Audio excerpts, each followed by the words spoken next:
January 12, 1888. The Great Plains, stretching across Dakota Territory, Nebraska, Minnesota, and Iowa. The morning began unusually warm. After weeks of brutal winter cold, temperatures rose into the 30s and even 40s Fahrenheit, an almost spring-like break that pulled thousands of settlers, farmers, and school children outside without heavy coats for the first time in weeks. By early afternoon, without meaningful warning, the temperature began collapsing. In some locations, it dropped an estimated 18 degrees in a matter of minutes. Within hours, a wall of Arctic air and hurricane-force wind had plunged the region from a mild winter afternoon into a whiteout so violent that people died within feet of their own front doors, unable to see or breathe through wind-driven ice that witnesses compared to being sandblasted. By the time the storm passed, an estimated 235 people were dead, though some historical estimates place the true toll closer to 500. A significant number of the victims were children, caught walking home from one-room rural schoolhouses just as the temperature crashed and the storm hit with almost no warning at all. It became known almost immediately, and has remained known ever since, as the Children's Blizzard. Here's what almost nobody knows today.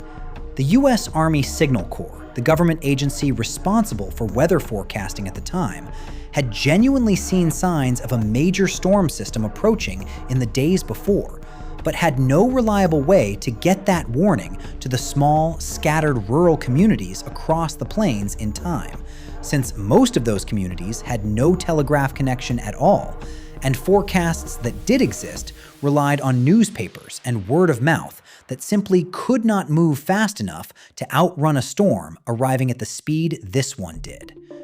This is the story of the deadliest blizzard in American history, and the string of small, human decisions made without warning in freezing wind, and often by children themselves, that decided who lived and who didn't. To understand how a single afternoon could kill hundreds of people so quickly, you need to understand what the Great Plains actually looked like in January 1888. The region had been settled rapidly in the preceding decade, drawing waves of immigrant families, many from Scandinavia, Germany, and other parts of Europe, lured west by cheap homestead land and the promise of a new life.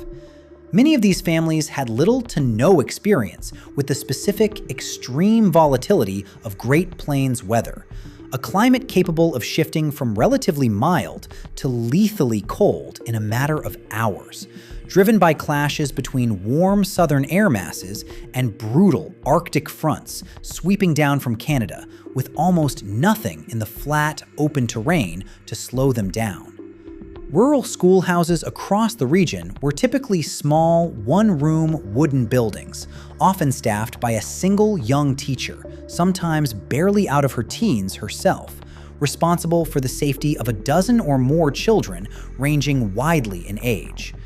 These schoolhouses were often located a mile or more from the nearest farm, connected only by open, unmarked prairie, with few natural landmarks to navigate by once visibility dropped. In the days leading up to January 12th, the region had been locked in a brutal cold snap, temperatures well below zero for over a week. The morning of the 12th brought a dramatic, almost disorienting reprieve, temperatures climbing rapidly into the 30s and 40s in many areas, melting snow, and creating what many residents later described as feeling like an early false spring.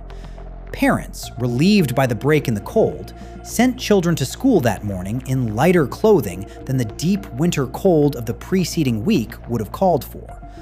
Farmers took advantage of the mild weather to complete outdoor chores they had been putting off. Nobody had any real reason, based on the morning's conditions alone, to expect that the day would end in catastrophe.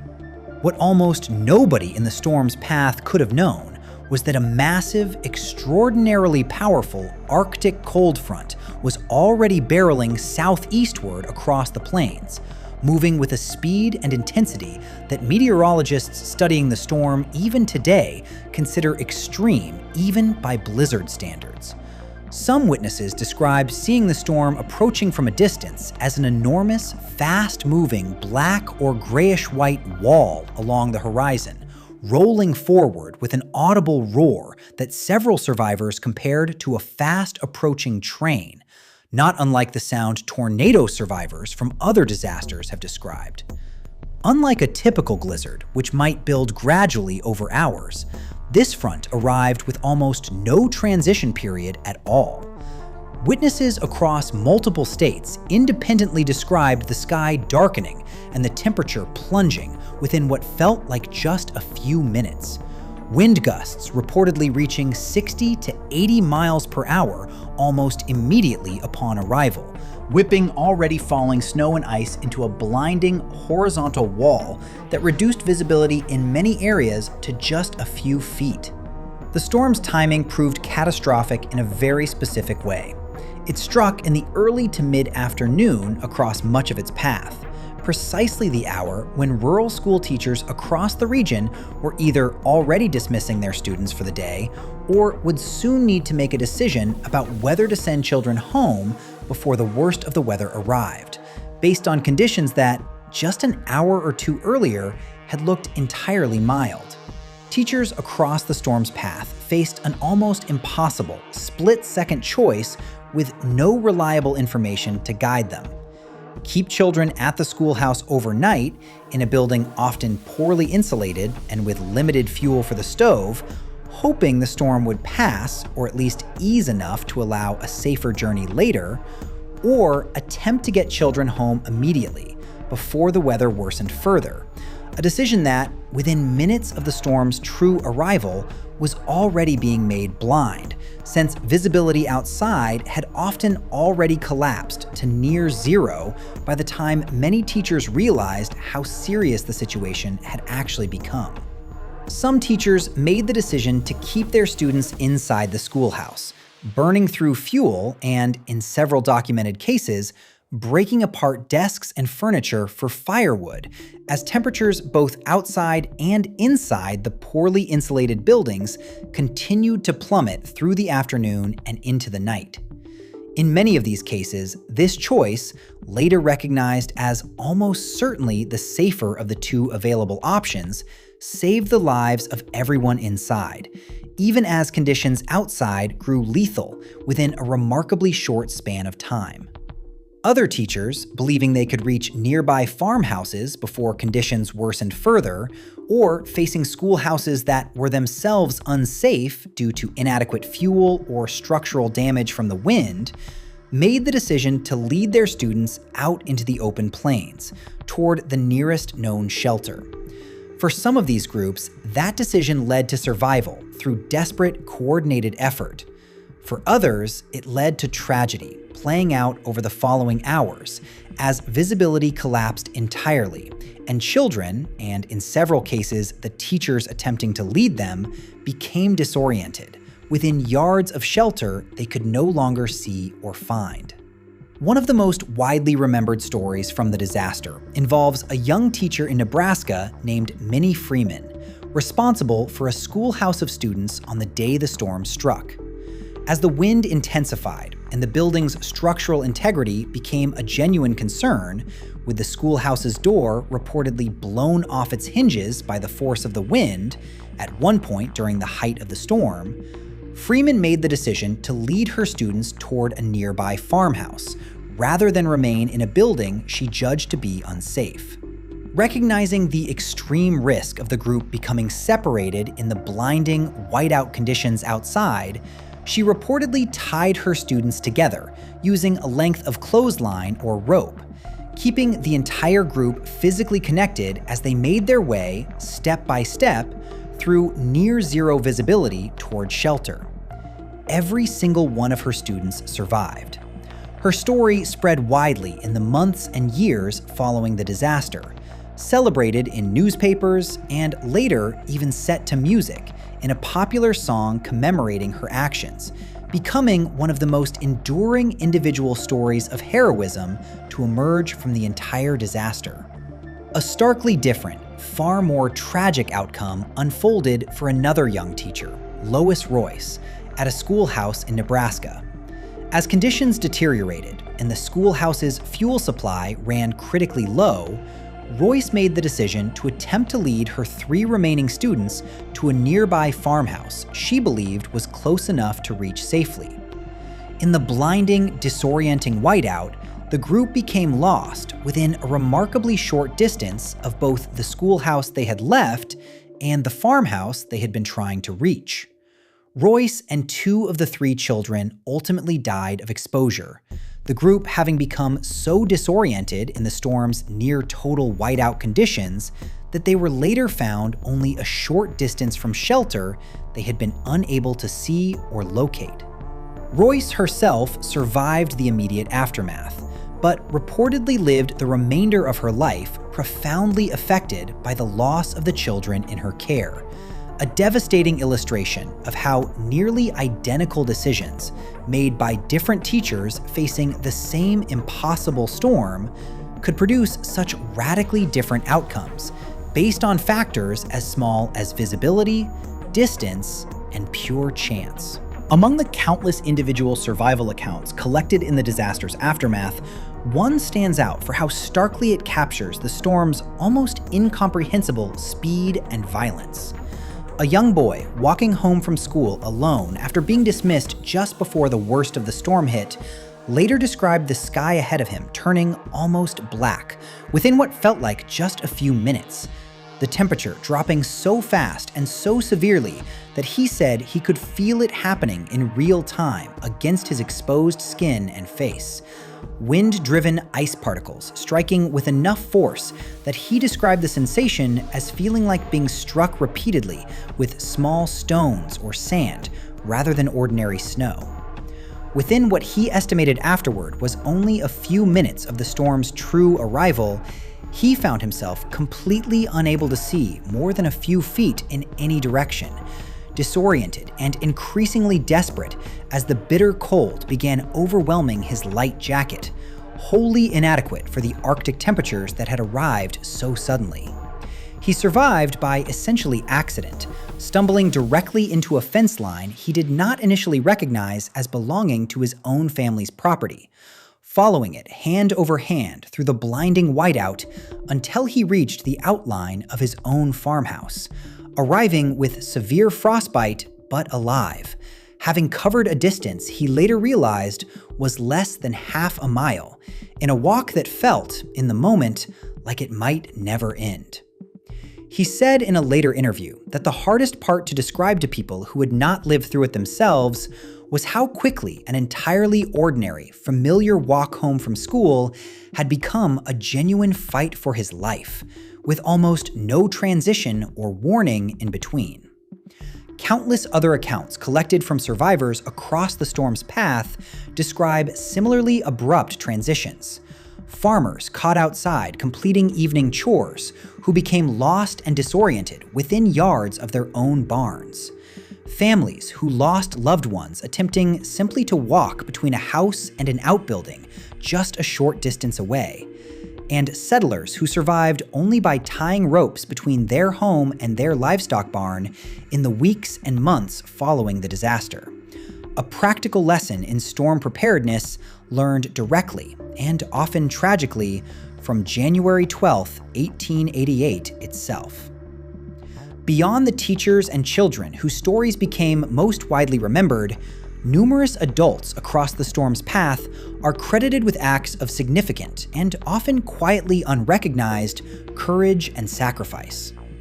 Farmers in multiple communities are remembered for venturing back out into the storm after initially reaching safety themselves, in successful and unsuccessful attempts to locate missing family members or neighbors who had not yet returned home when the temperature began its catastrophic collapse. Several accounts describe parents who died attempting to reach children at nearby schoolhouses, caught in the open by the same blinding whiteout conditions that had already trapped and disoriented so many others across the region that same afternoon. When the storm finally passed, communities across the affected region faced the grim, prolonged task of locating the missing, a process that in many rural areas took days, given how difficult travel remained even after the worst of the wind and snow had subsided, and given how widely scattered many of the storm's victims had become in their final, disoriented attempts to find shelter. Final death toll estimates for the disaster have varied considerably among historians, ranging from a commonly cited figure of around 235 confirmed deaths up to broader estimates suggesting the true total, accounting for isolated rural deaths that may never have been fully documented or reported, could have reached as high as 500 people. A disproportionate number of the confirmed dead were children, a detail that shaped both the disaster's name and its lasting emotional weight in American memory, far more than its overall death toll alone might otherwise suggest.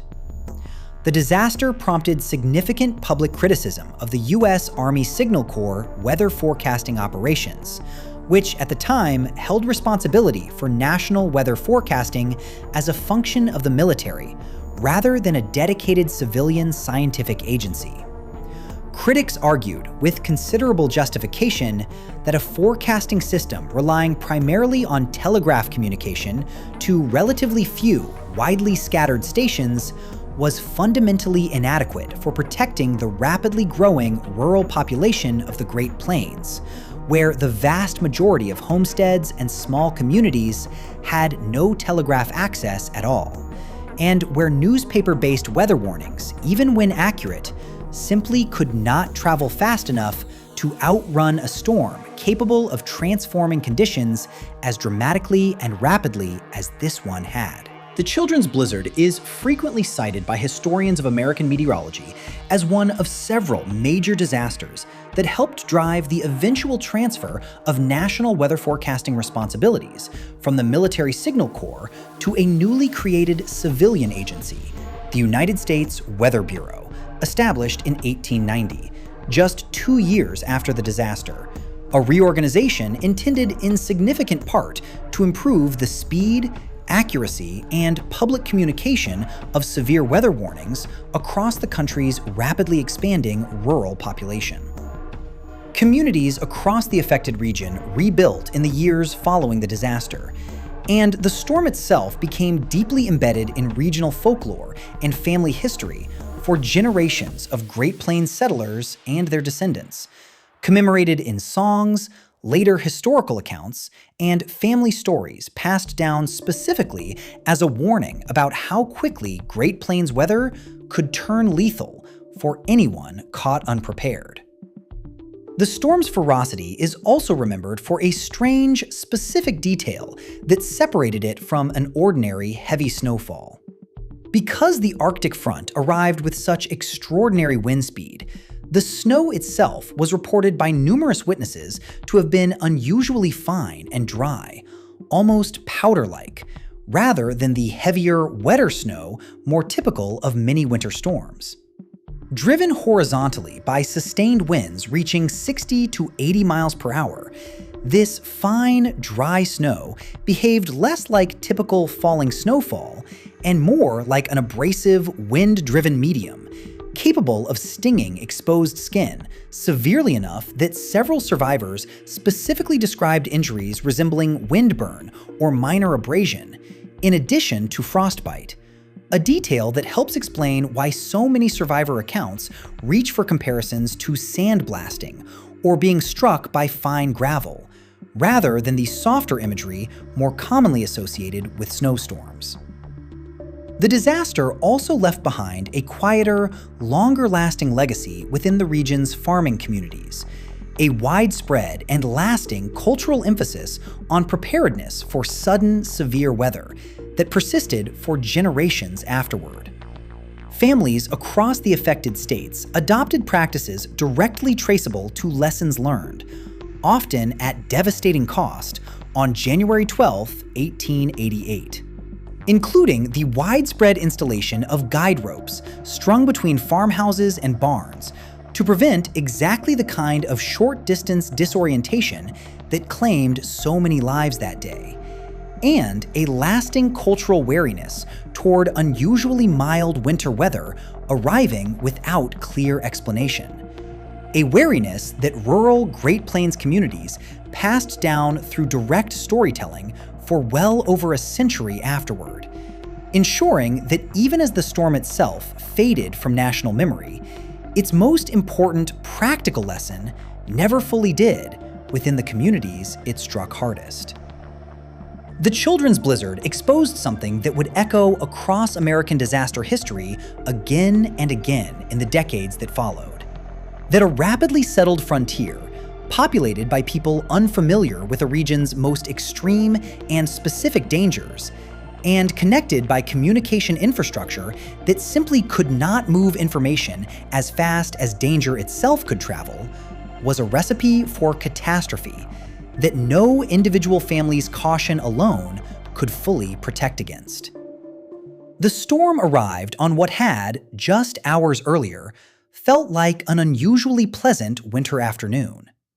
By nightfall, it had reshaped, permanently, how an entire country thought about the responsibility of warning its own people before the weather turns deadly,